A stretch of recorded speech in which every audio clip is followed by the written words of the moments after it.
이거를 사도 될까 고민이 되겠죠? 구매를 결정하기 위해서는 어떤 거를 고려해야 될지 이제 궁금하시죠?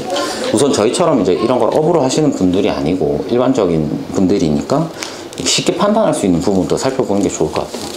집의 상태를 봐야 돼요. 근데 집의 상태를 어떻게 봐야 되나? 집의 기능 위주로 보시는 게 좋습니다. 구조는 안전하다는 전제하에 말씀드리는 거예요. 촌집이 약간이나마 기울어져 있다 이러면 개인이 해결할 수가 없어요. 이걸 다시 세운다? 말이 안 되는 일이거든요. 그러니까 그거를 보셔야 되고, 어떤 기능을 위주로 보셔야 되냐 하면 지붕, 그리고 보일러, 화장실, 단열, 창호, 이렇게 5가지로 압축을 해서 말씀드릴 수 있을 것 같아요. 나머지는 사실은 예쁘게 만드는 데 필요한 거거든요. 그건 천천히 하셔도 돼요. 예산을 마련해서 좀 더 좋게 이렇게 말씀드릴 수 있고, DIY로 하셔도 돼요. 사실 그런 재미가 약간 있기도 하고, 그죠? 근데 자, 먼저 이렇게 지붕을 살펴보면은 칼라 방판으로 된 개량된 지붕이 있어요. 요런 집은 새로 한 지붕이니까 크게 걱정 안 하셔도 돼요. 근데 물론 지붕을 새로 끓리면서 단열을 빵빵하게 했는지 방수를 잘 쳤는지 요거는 뜯어서 확인해 볼 수는 없으니까 매도인한테 물어보는 수밖에 없기는 한데, 뭐 그래도 그렇게 믿어야 되겠죠? 저희 집은 어떠냐 하면은 이걸 새로 싹 갈았어요. 새로 싹 가는데 보통은 일반적으로 나무로 상을 대서 이 골조를 얹거든요. 근데 저희는 스틸 각간으로 얹었고, 그 다음에 그리고 강판으로, 칼라 강판으로 마무리를 했어요. 그래서 이제 아까 건축가분이 말씀하셨듯이 처마를 더 많이 뽑을 수 있었어요. 이게 각간으로 했기 때문에 가능했다 이렇게 생각하시면, 그리고 비틀리거나 썩을 걱정이 없는 거죠. 각간이기 때문에. 그리고 그 다음에 보시면 이렇게 시멘트 기와가 올라가 있는 집들이 있어요. 오래됐죠. 갈아야 됩니다. 그 다음에 이런 지붕들도 많이 볼 수가 있어요. 촌집을 가게 되면. 이게 그 유명한 발암물질이 포함된 성면이 포함된 스레트 지붕이라고 하는 거예요. 근데 이거는 갈아야 되겠죠. 거기다가 자격 있는 업체에서 해야 되거든요. 보호장구 착용하고 해체해야 되고, 버리는 것도 신고하고 버려야 돼요. 돈 들어가겠죠. 근데 지자체에서 지원하는 지붕 개량 사업이 있어요. 그런 거를 나랑 타이밍이 잘 맞으면 얻어서 할 수도 있습니다. 그 다음으로 보일러를 봐야 됩니다. 아예 보일러가 없는 곳도 있어요. 여기도 없었고, 그러면 자 새로 바닥 드러내고 배관하고 이렇게 진행을 해야 됩니다. 도시가스는 거의 안 들어오니까 선택할 수 있는 게 LPG가스, 기름 보일러, 아니면 전기 필름 난방, 요 정도 3가지일 텐데, 심야 전기 이런 것도 들어보셨을 거고, 화력 보일러 이런 것도 있는데 요즘엔 안 하는 추세니까 요거는 빼고 얘기를 할게요. 여기 보시는 게 LPG 벌크통으로 한 거예요. 그래서 소형 LPG가 들어가는 요 작은 걸로 할 수도 있지만 요거보다는 단가가 당연히 낮겠죠. 근데 이게 쉽지는 않아요. 주변에 이걸 공급해주는 업체가 있어야 되고, 그 업체가 단가가 좋아야 돼요. 그렇지 않으면 힘들다는 거죠. 보통 그래서 촌집에 기름 보일러로 많이 선택을 합니다. 이게 골머리 제일 안 썼고 가장 좋은 그거다 생각을 하시면 좋아요. 요 뭐지? 전기 필름 난방 같은 경우에는 이거는 가정용 전기로 감당이 안 되는 수준이에요. 그래서 만약에 농막이나 이런 데 했을 수도 있지만 거기는 아마 쓰고 있지 못할 거고, 아니면 농업용 전기 끌어와서 쓰고 있는 걸 거예요. 자, 그 다음에 요즘에 기름 보일러가 최선인데 효율 좋은 콘덴싱 기름 보일러도 요즘에 나오긴 하거든요.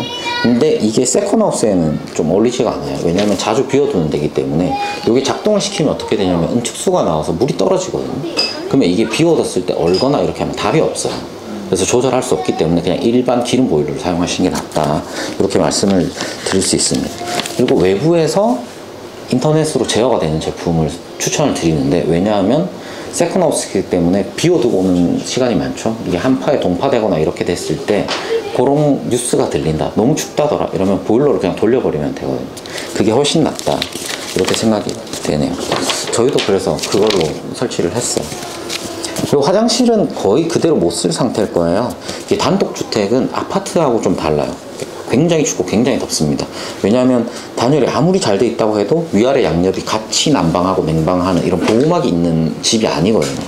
그래서 바닥 난방도 필요하고, 욕실 같은 경우에 동파 방지도 확실히 해야 됩니다. 저희는 바닥 난방이 되어 있습니다. 그 다음에 리모델링 된 집 아니면 거의 단열은 거의 무조건 새로 해야 돼요. 저희 세컨하우스는 어떻게 했냐면 신축 기종 만족할 수 있는 열관율 잡은 둔부련 단열재 써서 외단열로 마감을 했어요. 단열에는 외단열, 내단열이 있는데 그냥 외단열이 무조건 좋다고 생각을 하시면 돼요. 쉽게 생각해서 이제 비가 오는데 밖에서 완전히 감쌌으면 방수가 되겠죠. 근데 내부에서 이 벽을 뛰어넘으면서 면에 붙였다 생각하면 틈새가 당연히 벌어질 거고 물이 새겠죠. 열도 마찬가지다 이렇게 생각하시면 돼요. 그래서 저희가 이렇게 외단을 했으면 이렇게 튕길 텐데 이렇게 단열재를 붙이면 이걸 타고 냉기가 들어오게 됩니다. 이거를 뭐라고 하냐면 열교라고 하는데 이게 실내에서 한 온도랑 외부의 온도랑 달라지겠죠. 그럼 여기서 어떻게 되냐, 결로 현상이 생기고 곰팡이가 생기고 이렇게 되는 거거든요. 네, 그거를 주의하시면 됩니다. 그 다음에 리모델링 된 집 아니면 창호도 바꿔야 되거든요, 일반적으로. 근데 창호가 진짜 비싸요. 창호가 이런 작은 집 하면 한 1,000만 원 든다고 생각을 하셔야 돼요. 그리고 저희 높은 집은 아까 설명드렸듯이 시스템 창호거든요. 단열 잘 되고 기밀성 좋고 틸트에서 아까 환기할 수 있는 거 보여드렸죠. 근데 저희가 왜 신경 썼냐, 저희는 이거를 분양하고 나가는 시행사가 아니고 같이 운영을 할 거기 때문에 그런 세세한 부분들을 저희가 어떤 민원이 당연히 발생하겠죠. 그런 거에 대해서 다 관리비 세이브 해야 되고 그런 걸 이제 고려해서 만들었다 생각을 하셨으면 좋겠습니다. 사실은 이런 것들을 신경 써서 만들려면은 저희가 뭐라고 해야 되지? 좀 더 부가가치가 높은 상품을 만들어야 되기는 해요. 근데 저희가 그러면 더 비싼 걸 만들어야 되냐 한 고민해 봤을 때 방골 기질이 약간 있어가지고 비싼 것도 좋지만 좋고 필요한 제품을 꼭 만들고 싶었어요. 그래서 이렇게 하고 있고 여러분들 뵙고 세컨하우스에 대해서 이런 노하우 나누는 자리를 만들고 하는 거라고 생각하시면 좋을 것 같습니다. 그 다음에 기능 위주로 이제 살펴봤으면 어떤 공사가 필요하겠구나 이런 이제 감을 약간이나마 생각을 하실 수 있고 비용 같은 경우에도 어느 정도 들겠구나 이런 거를 서치하시면 찾을 수가 있거든요.